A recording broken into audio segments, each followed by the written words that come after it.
Hi guys, so ndifulufhela uri the blogger. So guys, namusi ni ḓo mpfarela vhana vhashu. Namusi nne ndo ḓa ndi khou thivha mulomo. Nga matsheloni ndo ni sumbedza uri ndo bva tshipundu kha mulomo. Tshi tonga tsho nana, hu tonga ndi vhathu vha tshi amba vha ri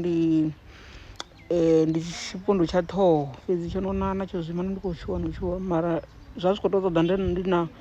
ndi na mask. Mara azwi na ndavha. Mafhungo ndi ḓo a swikisa nango zwo ralo ndango ndi sina mask thi. Nṋe ndo ḓa fhanoni Thohoyandou High Court ine yo dzula Waterfall Magistrate. Heinoni khothe i afha magistrate ndo ri ndi tshi dzula hafhanoni nda vha ndi khou vhona uri hu khou dzhena na ya vhubvele ndi tsheni vhubvele ndi tsheni ni ḓo vha humbula ndi havhaḽa vhene nga dzi 29 dza October nga 2024 vho ya vha thuntsha mufarekano wavho na muthusi wa mufarekano wavho Masisi vha tshi muthuntsha a lovhela hanefho. Ndi hezwi vhubvele vha tshi shavha vha tou ṱoḓiwa nga mapholisa vhubvele vho ṱoḓiwa nga mapholisa vha wanala vha ya vha fariwa thi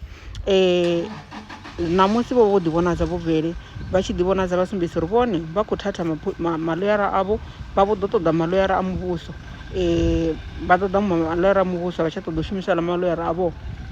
Maḽoyara a muvhuso a vha ṱanganedza vha ri vhone vha ready no u shuma navho a vha na problem no vha thusa vho vele ndi hafhanoni vho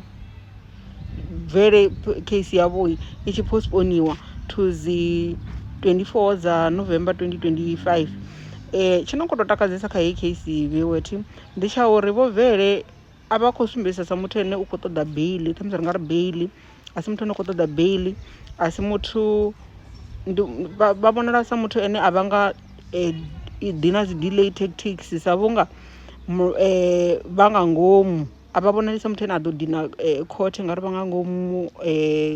heinoni mulandu u vhonala u ḓo tshimbila straight nahone beili a vho ngo i fhiwa a vho ngo vhuya vha thoma vha i humbela zwine zwa tou sumbedzisa uri mini ndi muthu o ḓiimiselaho mini u senga mulandu yawe ya a gwevha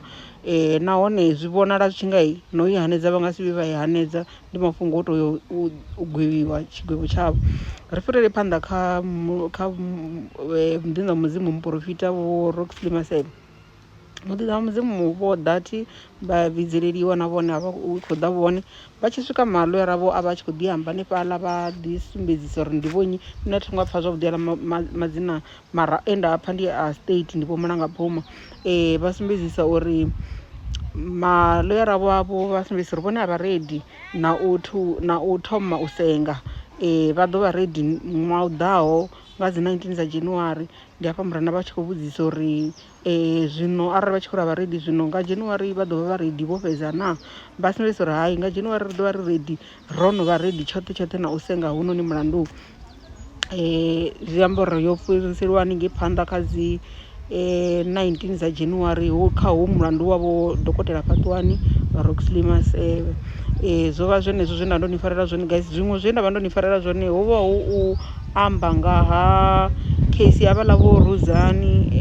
Rudzani mufumakadzi we a vha tshi khou yaba hangeini vha fhisiwa vho sheliwa nga peṱirolo vha fhisiwa vha tshi kha ḓi tshila vha tshi khou bva mushumoni.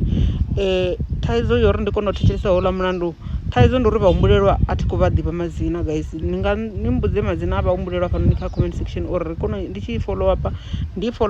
ḓivha uri ndi khou tevhelela mulandu wavho nnyi ngauri hangei khothe a vha ambi victim vha amba muhumbulelwa thi so a thi ngo kona u pfha mara ndo vha vhona vhatukana vhaṱuku vha re hone vhene vho vhidziwa ngeni vha vha kha docs mara a thi ngo kona u ḓivha uri ndi kha mulandu ufhio fhedziha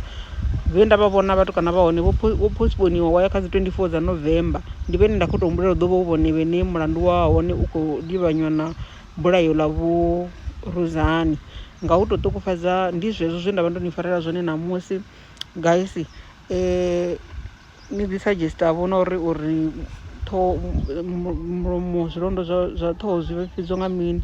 nṋe zwi khou ntshuwisa iwe zwi khou ntshuwisa a zwi khou vhuya zwa takadza na luthihi ndi zwone guys bye.